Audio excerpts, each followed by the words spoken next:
हाय everyone, मैं हूँ Raviranjan Singh, physics faculty for NEET and J. बेटा अपना एग्ज़ाम आने वाला है नीट का 13 सितंबर का।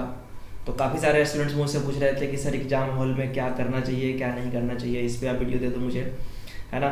तो आज का अपना टॉपिक यही है बेटा कि do and don't do in NEET exam. ठीक है, एग्ज़ाम में क्या करें क्या ना करें। ठीक है, तो इस पेज में बताने वाला हूँ क्या करें और अगले पेज में बताने वाला हूँ क्या ना करें। ठीक है, सिर्फ 10 मिनट लूँगा आपका बेटा, और ये आपके लिए जानना इंपॉर्टेंट है कि क्या करें क्या नहीं करें।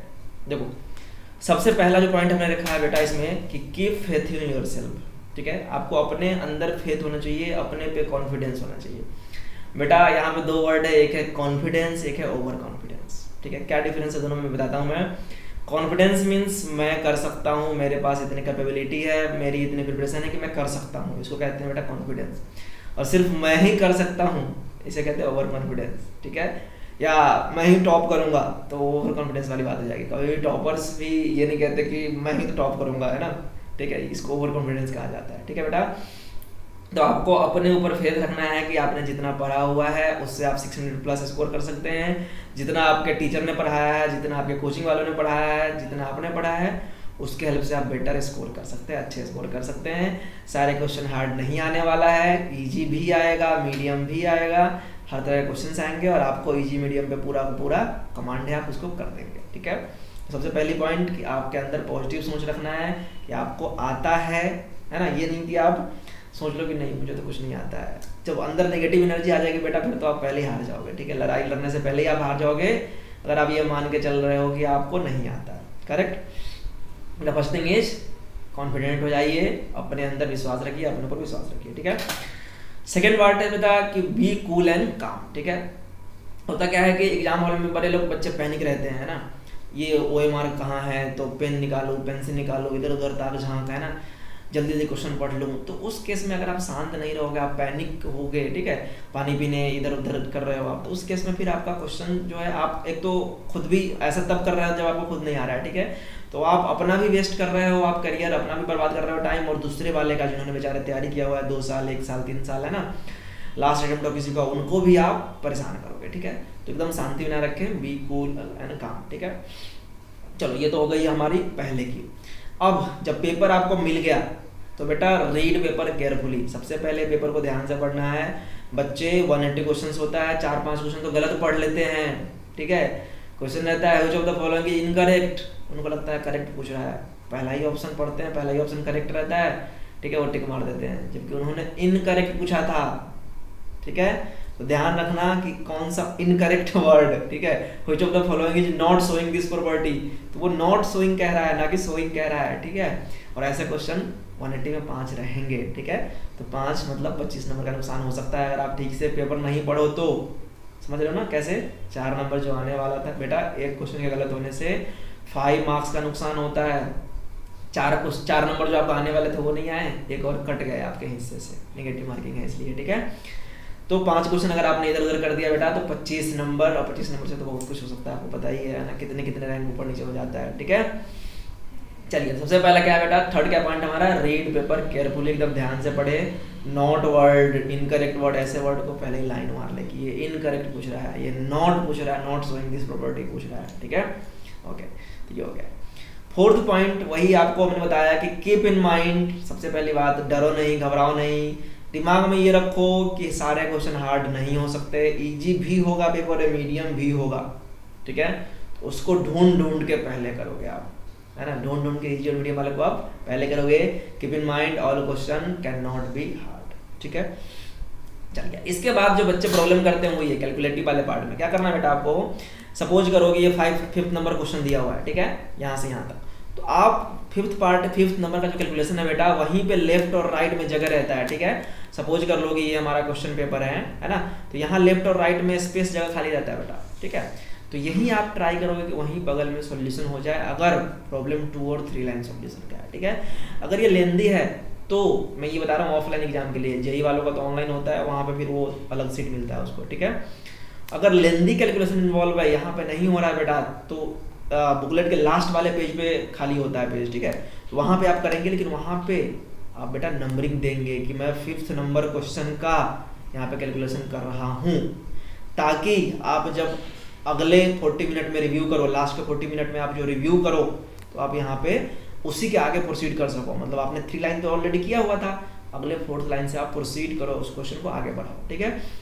यानी कि आपको दोबारा जब आप रिवाइज कर रहा हो उस टाइम भी आपको शुरू से करना पड़े क्वेश्चन, ठीक है, ये नहीं करना पड़े, ठीक है बेटा। तो do calculative part just beside question, और स्पेस अगर सफिशिएंट नहीं हो बेटा तो कैलकुलेशन कहीं भी खाली एरिया में करेंगे, लेकिन मेंशन करते हुए, क्वेश्चन नंबर को मेंशन करते हुए, ताकि आप सेकेंड राउंड में जब रिव्यू करने आए, रिवाइज करने आए पेपर को, तो आप उसी को जहाँ तक कैलकुलेशन किया हुआ है आपने उसको देख सको और उसको आगे प्रोसीड कर सको, ठीक है। तो ये बेटा 5 पॉइंट थे जो आपको एग्जाम हॉल में करने हैं, ठीक है। अब क्या नहीं करने हैं, है ना, ये भी जरूरी है क्योंकि नेगेटिव मार्किंग हो सकता है आपका। तो क्या नहीं करना है बेटा, सबसे पहली बात, बोर्ड एग्जाम वालों, आप लोग आदत होता है जो बोर्ड एग्जाम अभी देख रहा हो एग्जाम हॉल तक पढ़ने जाने का, ठीक है। यहाँ तो खैर एग्जाम हॉल तक नहीं पढ़ने दिया जाएगा क्योंकि गेट पे ही सब कुछ छीन लेते हैं, लेकिन आप गेट तक भी पढ़ते नहीं चाहोगे, ठीक है। देखो बेटा क्या है कि बोर्ड एग्जाम में क्या होता है, रट्टा मार होता है ना। यहाँ थ्योरम गॉस थ्योरम याद रह गया, वहाँ लिख के आ गए, है ना। यहाँ पे एम्पियर सर्किटल लॉ और यहाँ पे टेलीस्कोप माइक्रोस्कोप या यंग्स डबल स्लिट एक्सपेरिमेंट पढ़ के गए और वहाँ रिप्रोड्यूस कर दिए, मतलब रिप्रोड्यूस वाली चीज़ है, याद रह गया और लिख के आ गए। कॉम्पिटिटिव एग्जाम में ऐसा कुछ नहीं होने वाला है। कॉम्पिटिटिव एग्जाम में एप्लीकेशन ऑफ माइंड, जो आपने पढ़ा है ना कॉन्सेप्ट, जो आप सीख के आए हैं, वो उस पर उसके बेस्ड क्वेश्चन करके दिखाना है। मतलब कॉम्पिटिटिव एग्जाम कहता है कि बेटा पढ़ के आए हो ना, ठीक है, करके दिखाओ फिर, ठीक है, ये कॉन्सेप्ट पढ़ के आया है उस पर क्वेश्चन करके दिखाओ, ठीक है। तो यहाँ सब कुछ जो है नया नया मिलेगा, आपको अपने माइंड का यूज करना होगा। तो इसके लिए आपका माइंड जो होना चाहिए वो थका हुआ नहीं होना चाहिए, माइंड जो होना चाहिए आपका वो फुल एनर्जी में होना चाहिए, ठीक है। थके हुए माइंड से कंपटीशन नहीं निकलता। तो आप अगर सपोज करो 11 बजे से एग्जाम होना है और आप सुबह से 6 बजे से लेकर के 10 बजे तक पढ़ रहे हो, दिमाग तो आपका थका हुआ होगा, ऑलरेडी ट्रैवलिंग में भी थक जाएगा, आपको घर से सेंटर तक जाना है। एग्जाम कई बार, चलो इस बार तो सितंबर में है, थोड़ा सा मौसम सही है, मई मंथ में एग्जाम होता है, काफ़ी गर्मी रहती है उस टाइम, ठीक है।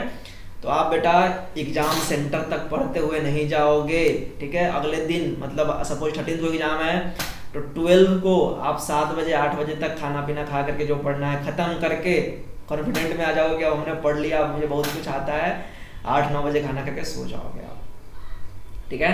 9 बजे चलो 10 बजे तक खाना खा के सो जाओगे आप, अच्छी नींद लोगे आप, 7 बजे तक उठोगे। हर दिन अगर आप 6 घंटे सोते तो आज 7 घंटे सोओगे आप, 7 घंटे सोते तो आज आप 8 घंटे सोओगे, ठीक है, 1 घंटे एक्स्ट्रा सोओगे आप, है ना। और आराम से उसके बाद तैयार होकर पूजा पाठ करके एकदम फ्रेशनेस से कॉन्फिडेंट रहना है कि मुझे आता है, ठीक है। थोड़ा बहुत फॉर्मूला वगैरह, वैसे तो कोई फायदा है नहीं देखने का, ठीक है। तो ये करना है आपको कि एग्जाम हॉल तक पढ़ते हुए नहीं जाना है, दिमाग आपका थका हुआ नहीं होना चाहिए, बिल्कुल भी नहीं, टायर्ड नहीं होना चाहिए आपका माइंड, ठीक है। माइंड एकदम पूरा खाली होना चाहिए, ठीक है, ताकि पेपर आते ही आप टूट पड़ो, ठीक है, लड़ाई कर देना है। चलो सेकेंड पार्ट है बेटा इसमें कि सिली मिस्टेक्स होता क्या है, कैलकुलेटिव मिस्टेक्स करते हैं बच्चे। जैसे मैं एक छोटा सा एग्जांपल बताऊं, सपोज करो कि पावर का डायमेंशन निकालना है, ठीक है। तो पावर का होता है बेटा फॉर्मूला वर्क अपॉन टाइम, है ना। डायमेंशन में आप रखोगे ऊपर ml² t-2 और टाइम का t, करेक्ट। अब यहाँ पे कई बार मैं देखता हूँ, चूंकि इसका आंसर होगा बेटा ml² और t-3, ठीक है। लेकिन मैं कई बार देखता हूँ बच्चों को -1 भी करते हैं वो, है ना। वो कहते हैं कि सर 1 पावर था, है ना, ये ऊपर ये इसको 1 काट दिया, 1 कम कर दिया। तो ऐसे ऐसा सिली मिस्टेक्स यहाँ पे क्या होगा, क्योंकि ये 1 पावर है, ऊपर जाके -1 होगा, ऑलरेडी -2 होती है, -3 होगा, जबकि बच्चे -1 भी करते हैं। मैं एक एग्जाम्पल ले रहा हूँ आपको, ठीक है। ये बच्चे कहाँ गलती करते हैं, फ्रैक्शन का addition, subtraction, multiplication, division, power operation, है ना। पावर ऑपरेशन में, पावर सॉल्विंग में दिक्कत करते हैं, प्रॉब्लम करते हैं वो, ठीक है। तो इसको कहते हैं सिली मिस्टेक बेटा, जो बेसिक ऑपरेशन में है ना। साइन कॉस टेन की वैल्यू नहीं पता थी, मान लो आपने साइन 30, साइन 60, टेन 30, टेन 60, इसकी वैल्यू आप गलत रख रहे हो, जोड़ घटाव गुना भाग में गलती कर रहे हो। इक्वेशन सॉल्व करने में सपोज करो कि आपके पास इक्वेशन आ गया बेटा 2x + 3y = 6 and 3x + 2y = 5, और यहाँ आप x y निकालने में गलत कर दोगे। ऐसे इक्वेशन बनते हैं बेटा, डायमेंशन में बनते हैं, किरचॉफ्स लॉ में बनते हैं, कई जगह बनते हैं, ऐसे वेरिएबल के क्वेश्चन रेजिस्टेंस में बनते हैं। तो ऐसी गलती करोगे तो वो सिली मिस्टेक्स के अंदर आता है, कैलकुलेटिव मिस्टेक्स कहते हैं बेटा उसको, कैलकुलेशन मिस्टेक कहते हैं। और ऐसी गलती अगर करोगे आप तो आपकी काफ़ी ज़्यादा नेगेटिव मार्किंग हो सकते हैं, ठीक है। तो आपको बेटा सिली मिस्टेक्स नहीं करने हैं। क्या नहीं करने बेटा, सिली मिस्टेक नहीं करने हैं, ठीक है। चलिए उसके बाद है हमारा third, don't do cheating from any students OMR sheet. देखो मैं ये भी देखता हूँ क्या होता है, कुछ बच्चे ना एग्जाम हॉल में ऐसे अगल बगल में देखते रहते हैं, अच्छा इसने वो किया है, अच्छा वो 5th नंबर क्वेश्चन कर रहा है, बेटा ऐसा है कि अलग अलग लोगों के ना अलग अलग सीक्वेंस होते हैं। हो सकता है कि उनमें जो 5th नंबर में वो आपके में 20 नंबर में और हो सकता है, मतलब 180 क्वेश्चन होते हैं ना, तो हर सेट का क्वेश्चन का सीक्वेंस अलग अलग होता है, ठीक है। फिर मान लो आपने ये भी देख लिया कि वो ऑप्टिक्स का क्वेश्चन कर रहा है, या आपने देख लिया कि वो ग्रेविटेशन का ग्राफ कर रहा है, ठीक है। आपको ये पता लग गया कि हाँ वो ग्रेविटी का ग्राफ कर रहा है, मैं भी ग्रेविटी का ग्राफ मेरे में, चलो उसके में 5 नंबर पे, हमारे में 20 नंबर में, लेकिन वो सही कर रहा है बेटा, इसकी प्रोबेबिलिटी बहुत कम है, क्योंकि 15 लाख बच्चे में से 15,000 बच्चों का निकलने वाला है, ठीक है। 1% का रेशियो है। अब आपके क्लास में अगर बेटा 50 बच्चे हैं तो उसमें से उस बच्चे का सिलेक्शन हो जाए, इसकी प्रोबेबिलिटी बहुत कम है। 100 बच्चे हो तो उसमें से एक का सिलेक्शन हो जाएगा, क्योंकि 1% का रेशियो होता है। 15 लाख बच्चे बैठते हैं, 15,000 का सिलेक्शन होता है, 1% का रेशियो हुआ। 100 बच्चे अगर आपके क्लास में होते तो हो सकता है कि आपके क्लासरूम में से किसी एक बच्चे का नीट में सिलेक्शन हो जाए, लेकिन आपके एग्जाम हॉल में एक क्लास में 30 बच्चे बैठे होंगे, 40 बच्चे बैठे होंगे, और उसी में से आप किसी में चीटिंग करोगे, क्या प्रोबेबिलिटी है कि वो सही बना रहा है? वो भी तो गलत बना सकता है, ठीक है। तो आप चीटिंग नहीं करेंगे OMR सीट को फिल करने में किसी को OMR से, ठीक है, वो आपको नेगेटिव मार्किंग करवा सकता है, करेक्ट। और फोर्थ और लास्ट पॉइंट और इम्पोर्टेंट पॉइंट बेटा, कि पेपर को गेस नहीं करना है ऑप्शन, ठीक है ना। ऐसा नहीं कि 3 उंगली को मुंह में डाले और दबाए, अच्छा ये ज़्यादा कट गया, अच्छा D मारता हूँ मैं, है ना, ये A मारता हूँ, B मारता हूँ, ऐसा नहीं चलता बेटा। प्रोबेबिलिटी बेस्ड है ये, है ना। कोई भी कॉम्पिटिटिव एग्जाम जो है वो MCQ बेस्ड होता है, नेगेटिव मार्किंग बेस्ड होता है। अगर तुक्का चलता है ना तो ये फिर इतने सारे एग्जाम जो होते हो ना वो होते ही नहीं आपका OMR बेस्ड या उसके मल्टीपल चॉइस बेस्ड होते ही नहीं, अगर इसमें तुक्का चल रहा होता तो। क्योंकि बेटा चार चीज़ें, 4 ऑप्शन हैं, उसमें एक सही होने की प्रोबेबिलिटी जो 1/4 है। मान लो 4 क्वेश्चन है, 5 क्वेश्चन है, 5 क्वेश्चन किया आपने, एक सही हुआ, 4 गलत हो गया, बात बराबर हो गया। 5 क्वेश्चन में आपने एक सही किए, 4 नंबर मिला आपको, बचे हुए 4 गलत भी तो हो गए, खत्म, 0, ठीक है। तो तुक्का अगर मारोगे बेटा, सारा अगर A मार दिया आपने, सारा B मार दिया, सारा C मार दिया, सारा D मार दिया, है ना, तो ऐसे करके आप टोटल 150 तक नंबर ला सकते हो। 720 का एग्जाम होता है बेटा, अगर आप सारा B मार के आओगे, सारा C मार के आओगे, 100 नंबर तक ला सकते हो आप ऐसे करके, ठीक है।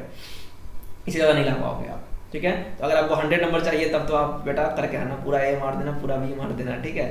D नहीं मत मारना, D और C कम रहता है, B और C में से मारना, ठीक है, लेकिन 100 नंबर आएंगे ऐसे में, ठीक है। तो ये 4 पॉइंट ध्यान रखना है बेटा, क्या एग्जाम हॉल तक पढ़ते नहीं जाना है, सिली मिस्टेक्स नहीं करने हैं, OMR सीट का चीटिंग नहीं करना है किसी से, और ऑप्शन को गेस नहीं करना है, या कह दो कोई तुक्का नहीं मारना है, ठीक है बेटा। तो ये है आपके डोंट डू, और पिछले पेज में समझाया हमने क्या करना है, ठीक है। एक और हमने एक और वीडियो बनाया हुआ बेटा, पेपर अटेम्प्टिंग स्ट्रेटजी, कि पेपर कैसे अटेम्प्ट करना है, पहले फिजिक्स करना है या पहले केमिस्ट्री करना है या पहले बायो करना है, वो जा करके आप जरूर देखें, ठीक है।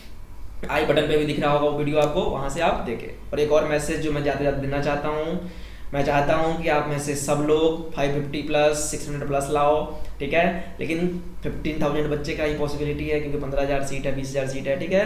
तो आप में से बेटा जिनके 350 प्लस आएंगे, ठीक है, अगर आप रह जाते हो, सपोज 550 पे सिलेक्शन होना है, आप 100 नंबर कम, आपके 450 रह गए, 400 रह गए, 350 तक को इनको बेटा हम लोग रखते हैं अपने पास। इनके लिए प्रोग्राम होता है हमारे पास रेजिडेंशियल कैंपस का, इनको हम अपने साथ हॉस्टल में रखते हैं। 24/7 टीचर्स अवेलेबल करवाते हैं आपके लिए। टीचर्स 24/7 यानी 7 दिन 24 घंटे रहेंगे।